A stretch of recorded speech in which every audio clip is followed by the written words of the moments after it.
The diseases we have are not medical. They are purely spirit-induced. Ulevi is a spirit. If you didn't know, get it from me today. Adultery is a spirit. If you didn't know, get it from me today. Fornication is a spirit. If you didn't know, get it from me today. Gossip is a spirit. Get it from me today. Even fear is a spirit. The Lord says, for I have not given you a spirit of fear, but of power, of love, and sound mind. Biblia inasema resist him, alafu anatoroka. Dawa ya shetani ni kuresist.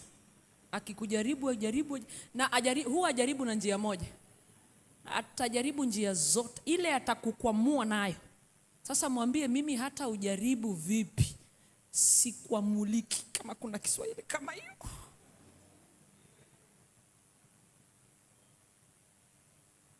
No weapon fashioned against me shall prosper. None. Mwambie, kuja na style yoyote unataka, ndoa yangu sihami.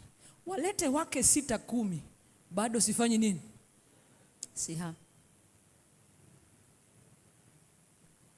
Tumekanyagilia hapo. And so you cannot go on spiritual warfare with doubt. You must believe without a shadow of doubt that there is nothing impossible with God. Shida ya Yesu sio kwamba imani yako ni kidogo, ni kwamba hiyo imani hakuna. Mambo ni mawili, either uko na imani ama hakuna. Kama unayo, sasa ina viwango, hiyo sasa ni tofauti, na haijalishi kiwango cha imani ambacho uko nayo. Hata kiwe kidogo tu hivi, Yesu anasema kinaweza sukuma nini? Milima. Ikifika mahali imani yako uko nayo haiwezi sukuma milima, ni kwamba hauna imani. Kama kweli we ni mtoto wa Mungu, hakuna vile pepo watakuhangaisha. Mbele yako pepo lazima watii.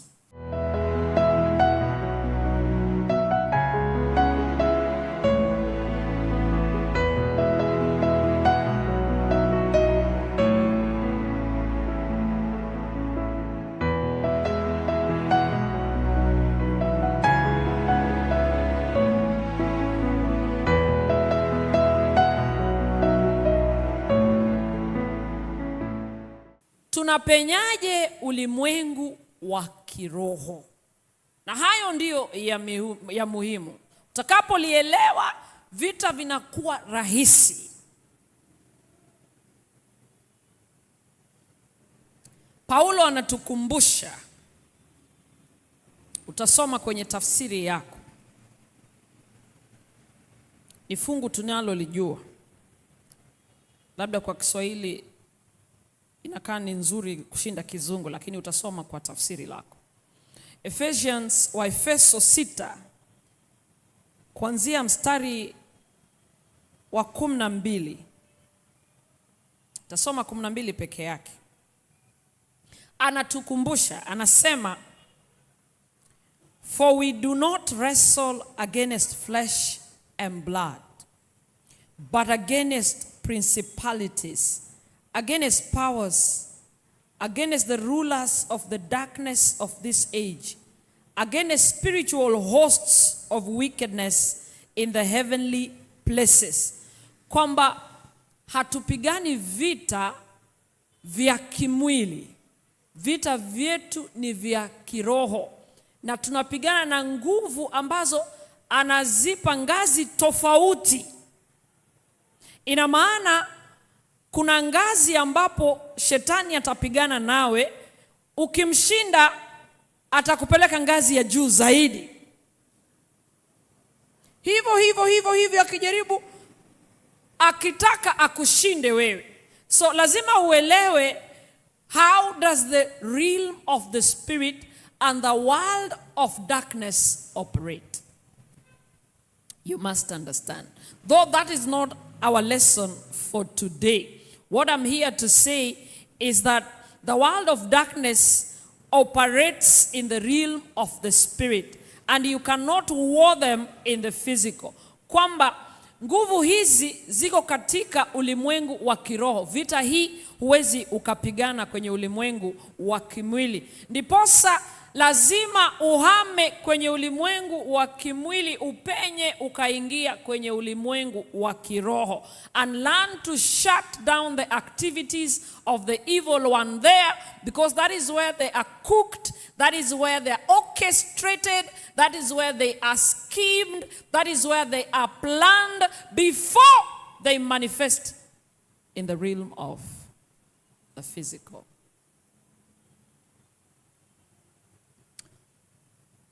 I will use the narrative in Mariko, kitabu cha Mariko. Funzo letu litatoka hapo, Mariko 9. Mark chapter 9. Mark chapter 9. Chapter 9 from verse 14. Ni hadithi ndefu, lazima tuimalize. Let us pray. Father, in the mighty name of Jesus, the hours come and we would want to cruise through the pages of your holy scriptures. Breathe life into the message of today as you speak to us according to the circumstances of our souls, is our prayer in Jesus' holy name. Amen. 14 inasema hivi, Mariko 9. And when he came to the disciples, he saw a great multitude around them, and scribes disputing with them. Immediately when they saw him, all the people were greatly amazed, and running to him greeted him. 16. And he asked the scribes, "What are you discussing with them?" Then one of the crowd answered and said, "Teacher, I brought you my son, who has a mute spirit." Kuna umati wa wanafunzi wa Yesu, ni kama wanamjadala na wale leaders wa kidini. Alafu wanapomwona Yesu anakuja, wakakimbia kumpokea. Akawauliza wale leaders, mna mjadala gani ama mazungumzo aina gani na watu wangu ama wafuasi wangu? Hatuoni jibu hapo, ila kuna mmoja anatokea anasema, "Mwalimu, nilikuletea mwana wangu ambaye ana pepo wa mute is what? Bubu. Ana pepo wa bubu." I want you to notice something. That the father is able to recognize that there is a power behind the loss of speech in his son.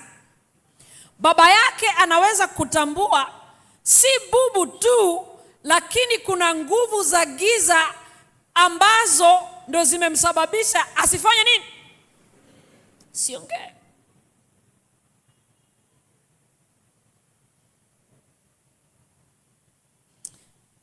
I want to make a foundational statement. It will shake the world of medicine. I'm not a doctor. I'm not a scientist. But a big percentage of the diseases we have are not medical. They are purely spirit-induced. And at times you're treating a disease. For years it's not going. And some of us, kuna magonjwa tuko naye, ndio unaona hii ndio symptoms, na hata ukikwenda hospitali wafanye diagnosis hakuna, na unazidi kunywa madawa. Sasa wewe unakunywaje madawa kwa diagnosis hata hospitali wameshindwa to put a finger ni hii ama ni hii? Iko mtoto aliletwa kwetu kule, Baba anasema huyu mtoto halali, hajalala miaka 2. Mchana, usiku. Halali, macho kavu. So inamaanisha hata wao wazazi hawafanyi nini? Hawalali. Anasema kwa mwaka wa kwanza alihisi huenda ni nguvu za giza. Ikawa ni maombi aliamua mtoto yule afanyiwe.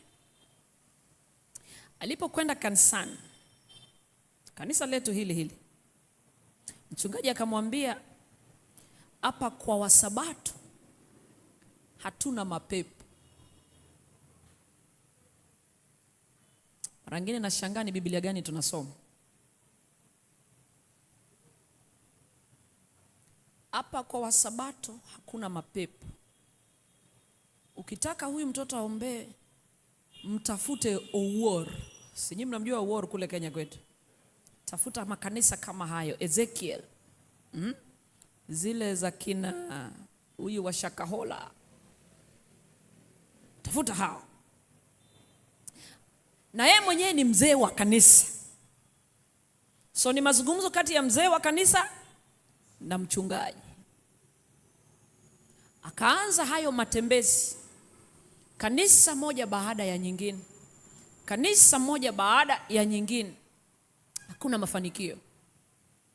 And finally akasema labda nirudi kwetu. Nikaulize baba zangu ambao wamebakia. Labda kuna kitu walifanya ama wanipe suluhisho tufanye aje. Akakwenda kwa ndugu ya baba yake. Akamwambia hii ni rahisi. Hii sio ya hospitali, hii sio ya kanisa. Twende nikupeleke kwa mganga fulani. Akasema aliposikia ni mganga, alimwambia babake, kama ni uganga, heri mtoto wangu afanye nini? Afi. Akabadilisha mawazo. Akasema huenda is a mental case. Akaanza kwenda hospitali.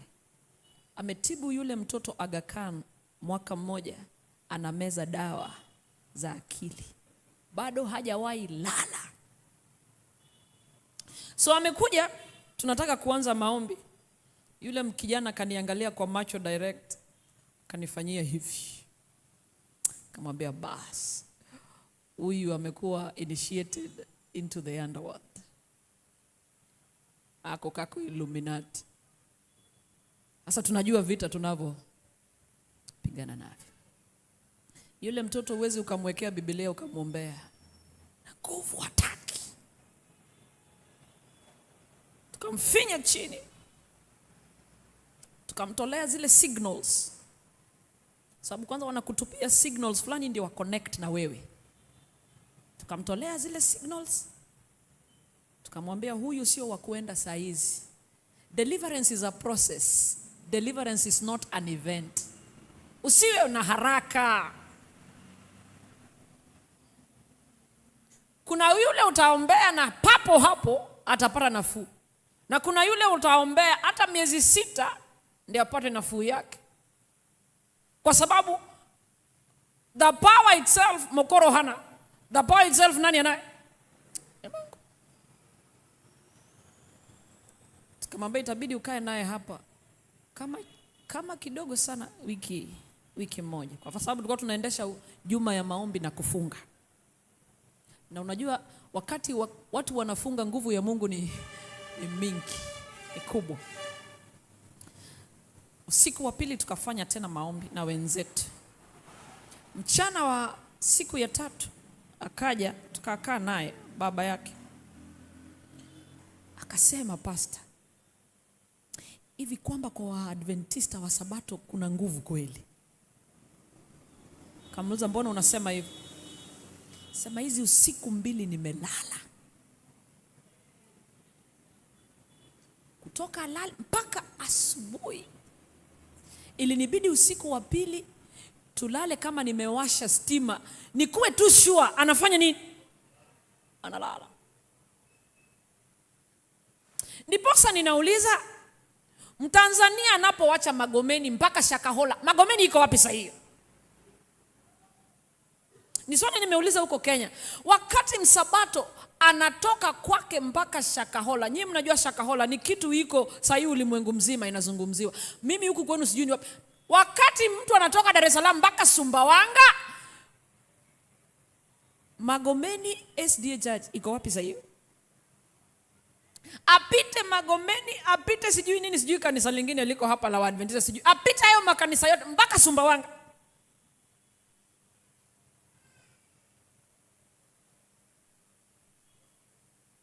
Na warudi na maji fulani na vitambaa vyeupe kwenye, na akiingia kwake Sabato anatoka kama amemwaga hiyo maji kwa nyumba yake, na ile handkerchief ameibeba kwa mkoba, anakuja anakaa hapa. Sabato njema na mambo mema.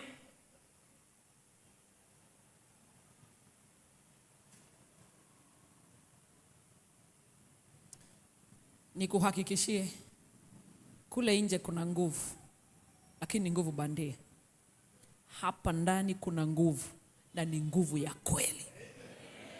Nikuhakikishie leo hii ni nguvu ya kweli. Swali langu ni hii: baba yule mtoto can recognize it's a spiritual warfare he has, because he's able to identify that the loss of speech in his son is because there is a spirit behind it. He calls it the spirit. There's a mute spirit.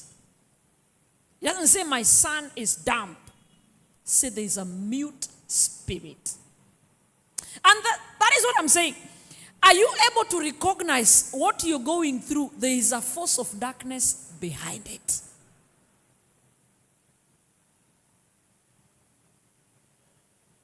Ulevi is a spirit. If you didn't know, get it from me today. Adultery is a spirit. If you didn't know, get it from me today. Fornication is a spirit. If you didn't know, get it from me today. Gossip is a spirit. Get it from me today. Even fear is a spirit. The Lord says, for I have not given you a spirit of fear, but of power, of love, and sound mind. Ukiwa na vita na mke wako na mume wako na mtoto wako, adui yako sio mume, mke, mtoto. Adui yako ni shetani mwenyewe. Learn to see the power behind it. The power that is at work in your spouse, in your child, is not them, is the devil himself. Unapopigana vita na mke, mume, unapigana vita na adui ambaye si adui yako.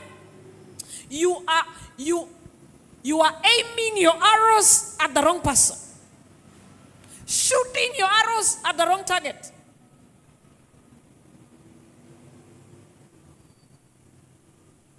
Praise the Lord, church.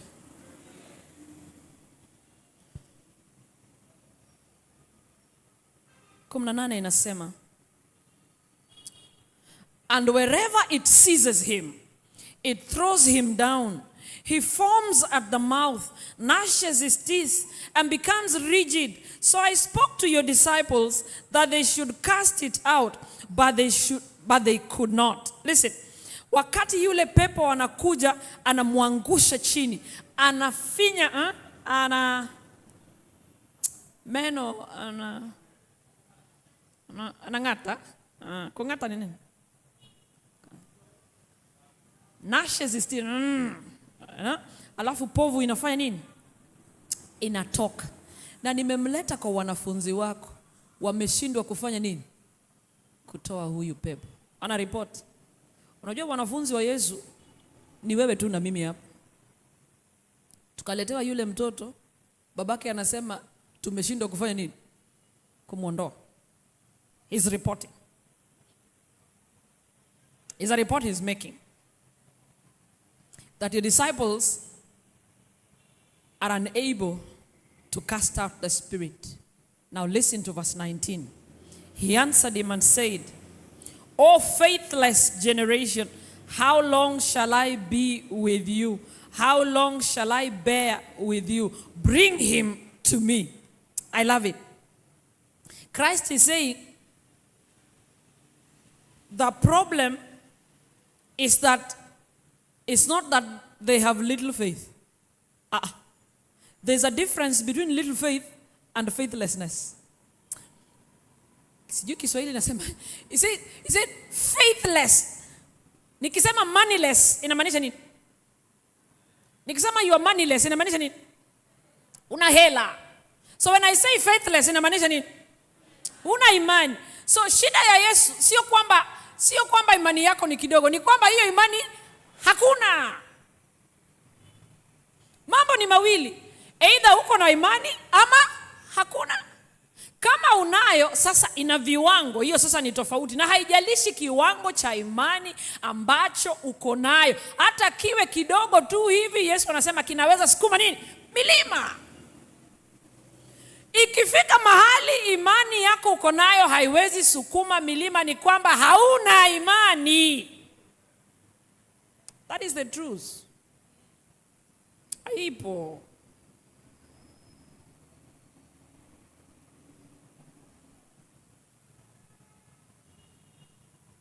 Ndilo changamoto tuko nayo.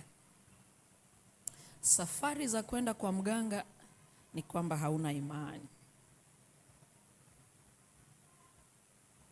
Vita vya arguments, probing, confrontations ni inaonyesha hauna imani. Huwa wananiuliza, pastor, sasa hivi vita viko kwangu, siku moja akiniua ama nipige vibaya kiasi ya kufa, si afadhali nirudi tu kwetu? Ambia sina shida hata ukirudi kwenu. Ni kweli unaweza pigwa ukakufa. Lakini elewa hivi.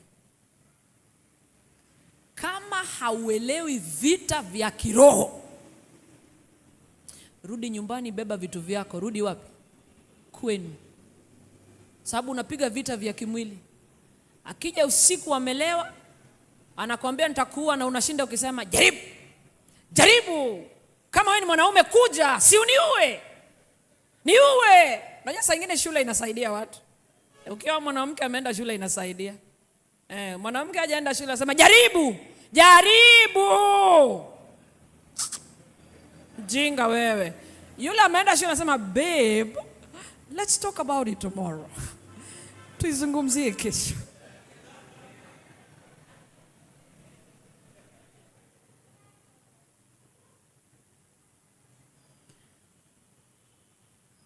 Kama huelewi vita vya kiroho, beba virago vyako, rudi kwenu, atakuua. Sababu anayezungumza naye sio yeye, ni pepo.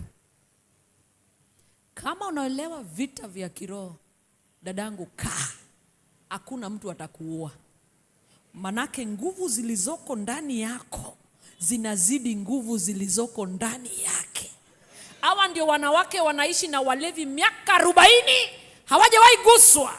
Sababu gani? Akija anapiga kelele kutoka nje, fungua, nitakuua. Ukimfungulia, zile nguvu zinakutana na nguvu za Mungu, zina melt. Anaanguka kwa kiti, analala. Hakuna kitu atakufanyia. Lakini kama uko tupu, umetoka wapi? Utazabwa makofi, utafura macho. Na utauliwa.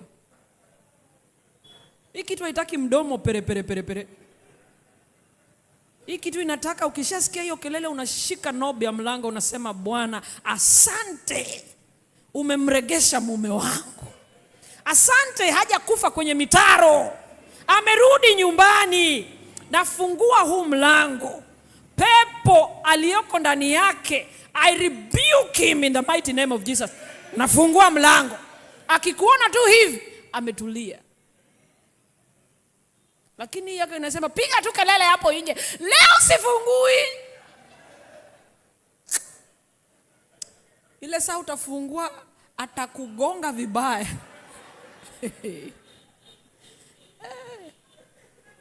Atakugonga vibaya, utashangaa.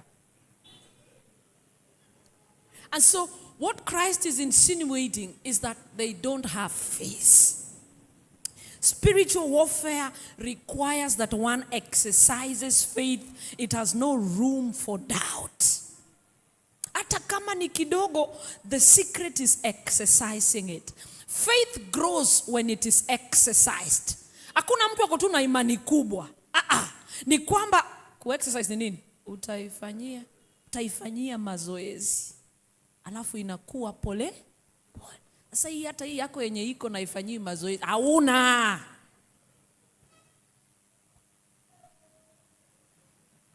Warfare, spiritual warfare has no room for doubt. Tunaenda tukiendanga. Tuangalie nyuma. And let me tell you today, there is no reverse gear in marriage if you thought so. There is no. Kesho tutazungumzia uganga ni nini. Usikose kesho. And probably kesho ni Tuesday. Wednesday tutazungumzia the other woman. How to handle the other woman. Yule mwanamke anakusumbua na simu yule. Namna ya kumshughulikia.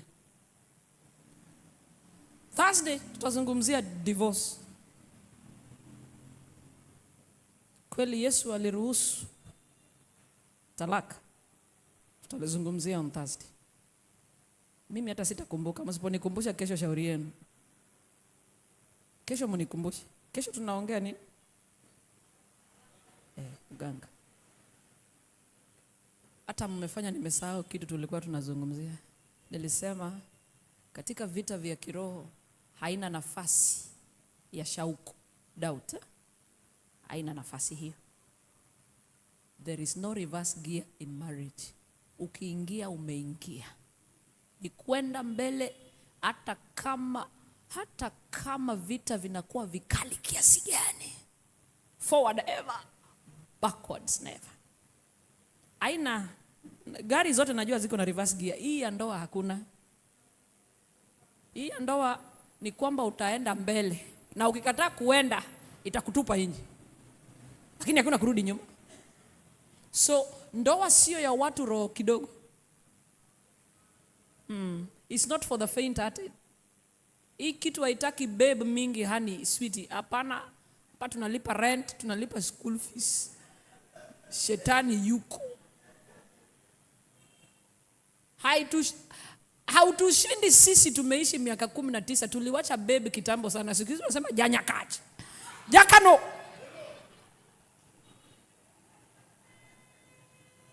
Hayo majina yalipotea. Vita imekuwa kali mpaka hakuna saa hiyo vitu. Naomba Mungu aturegeshe hiyo roho ya Sara. Alikuwa anamuita mume wake bwana wangu. My Lord. Yetu. Hii yetu yaani unamuita na kwao huko. Janyakachi, mtoto wa nyakachi. Kama una roho ndogo, narudia, usidhubutu kuingia hapo. Hii kitu haitaki watu wakishtuliwa tu kidogo hivi wanafikiria kurudi kwao. Enzi za kurudi kwetu ziliisha. Miaka ya kina mama yangu, ukirudi unatafutwa na mbuzi 2. Sasa pelekea hii wazee wataongea mzuri watakupatia msichana. Saa hii ukitoka endanga ulienda ukienda. Sababu hata kabla hujatoka kuna mwingine hapa. Na atachukua nafasi yako. Na hakuna kitu utafanya. So enzi tunazo hii sio ya kushtua mwanaume eti unaenda. Siku utatoka hata usijaribu kuja kutuombea tukuombe. Ni wewe ulihama peke yako.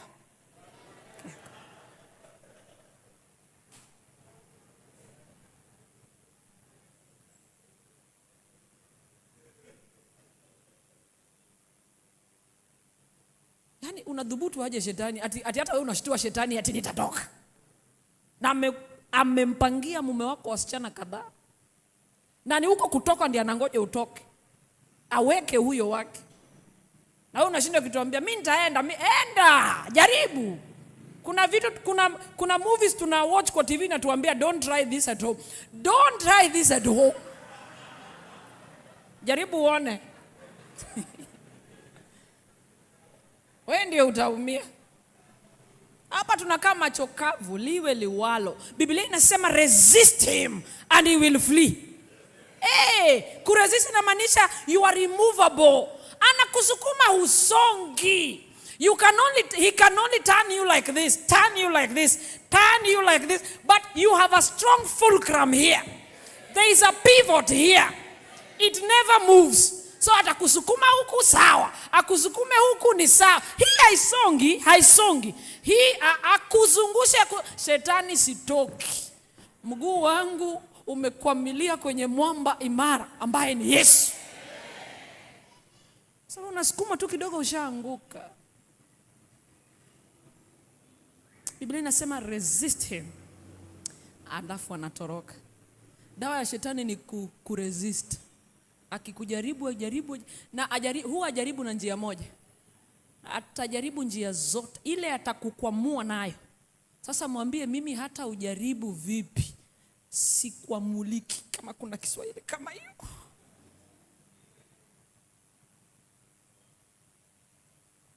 No weapon fashioned against me shall prosper.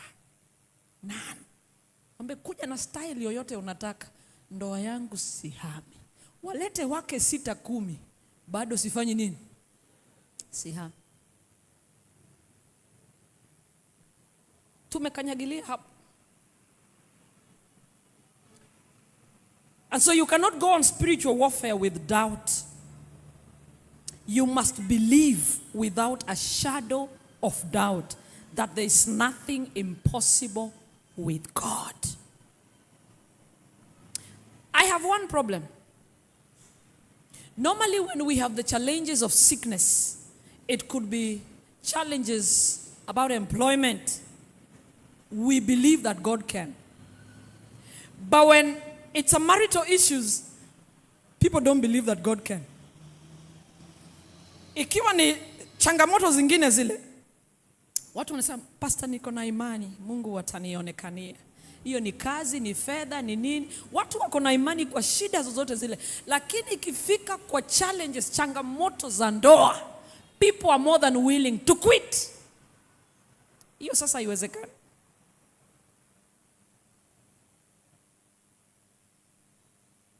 Mimi naona tuachane. Verse 20 inasema hivi. Then they brought him to him. Wakamleta yule mtoto kwa Yesu. And when he saw him, alipomuona Yesu, immediately the spirit convulsed him, and he fell on the ground and wallowed, foaming at the mouth. I love it. In the presence and power of Christ, demons must manifest, because it's a power higher than them. They cannot stand him. Walimleta tu hivi na akaanguka.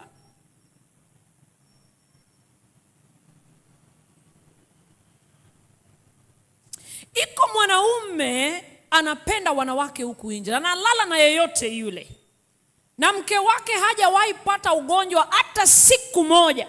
Si kwamba yule mume ako wise, si kwamba yule mume anajikinga. Kwani ushaua unamfuata kila siku kwa jua amevaa condoms? Hapana. Ni kwamba when a woman is devoted to her husband, she acts as a shield. Hiyo Kiswahili inaitwa aje? What is devotion? Yaani umejitolea kwa mume wako. Huyu ni mume wangu. Na ni maombi unamfanyia kila siku. Unakuwa kama ngao yake. Chochote shetani anamtupia kuja kwake, Mungu anafanya nini? Si kwamba huwa anatumia condoms, hapana. Na hujawahi kuwa mgonjwa. Kwamba Mungu amemkinga kwa sababu yako wewe. Siku utawacha kumwombea, ndio siku utakuwa umemwachilia kwenye ulimwengu wa giza. Chochote kile kitampata.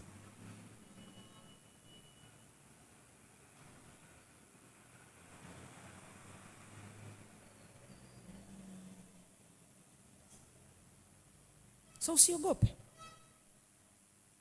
Na usiwe na masharti. Mtu anakuambia, pastor, niombee bwanangu arudi. Tumeomba amerudi. Akisharudi, pastor, naogopa kulala naye. Sasa alikuwa anarudi kufanya nini? Alikuwa anarudi sinema. Mimi naogopa nitapata ugonjwa. Ulikuwa unataka rudi kwa nini? Ulitaka tu jina kwamba una mume. Sasa bila tendo la ndoa, kuna ndoa hapa?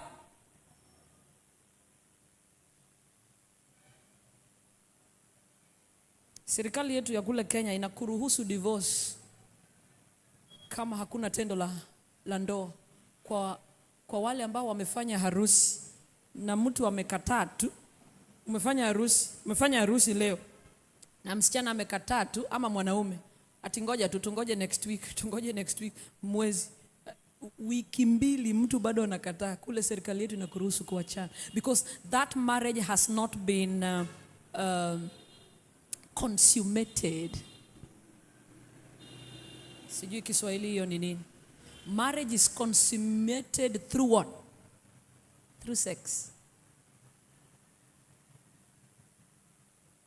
Publicly acknowledged, permanently sealed, physically consummated.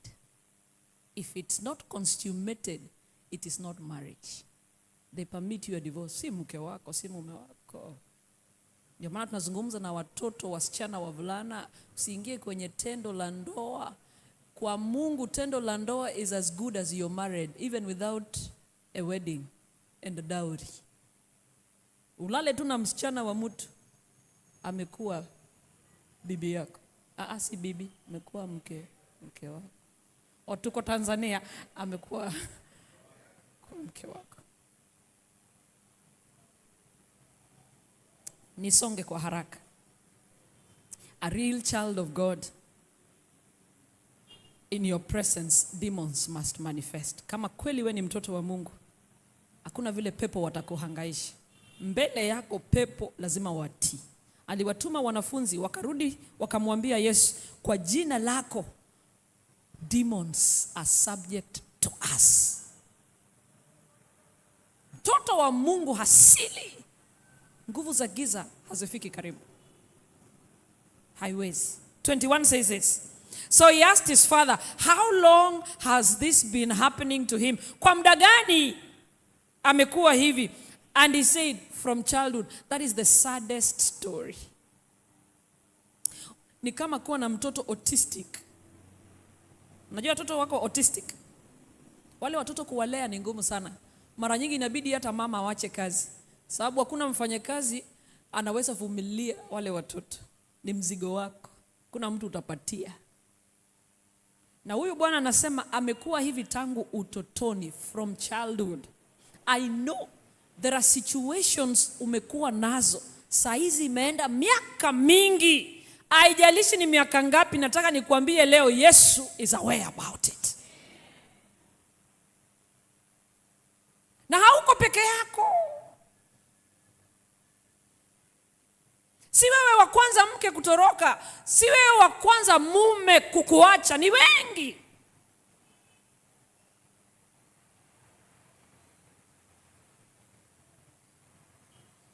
From childhood he's been like this.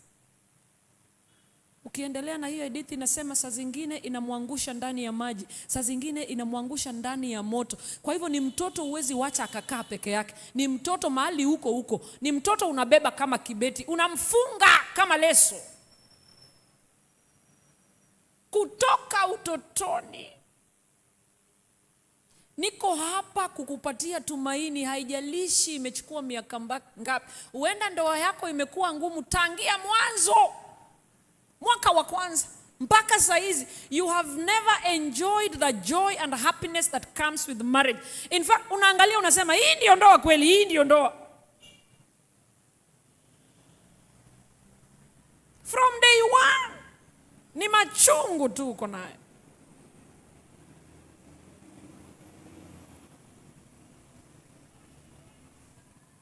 Yule mtoto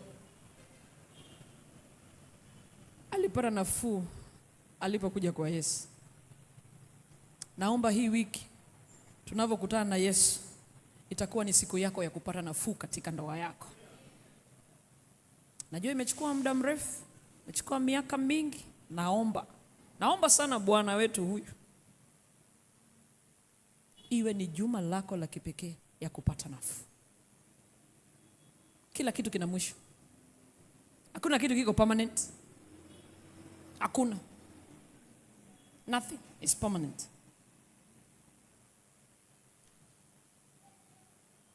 (22) inasema hivi. And often he has thrown him both into the fire and into the water to destroy him. Kila mara pepo huyu anapokuja anamtupa ndani ya moto na ndani ya maji kummaliza. But if you can do anything, kama unaweza fanya lolote lile, anasema have compassion on us and help us.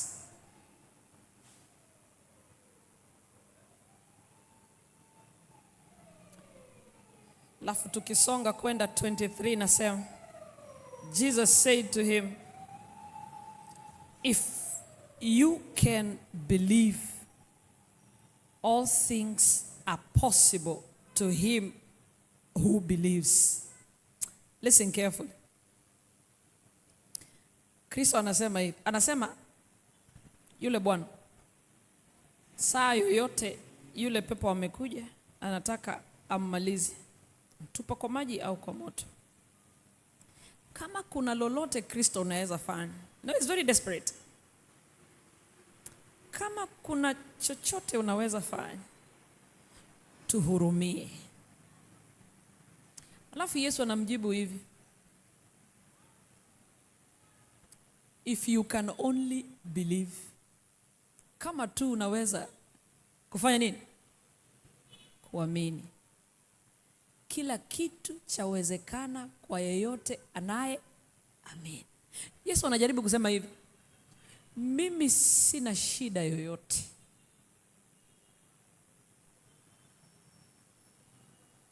Unacho niuliza naweza nikakifanya. Kinacho nizuia ni kwamba, je, unaamini?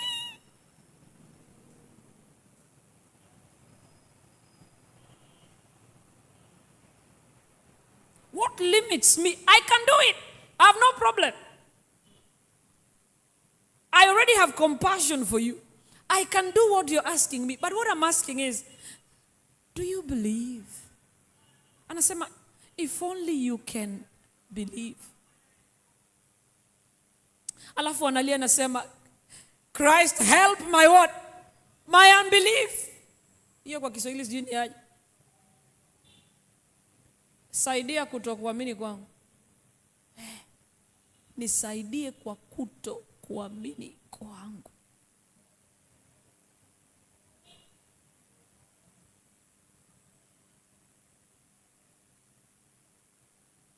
It's a pity kwamba maisha yetu yamekwama si kwa sababu ya Yesu. Na si kwa sababu eti Yesu hana nguvu.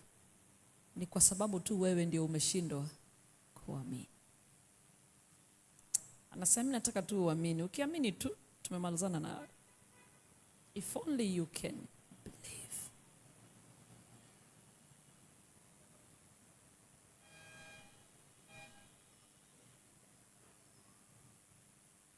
If only you can believe.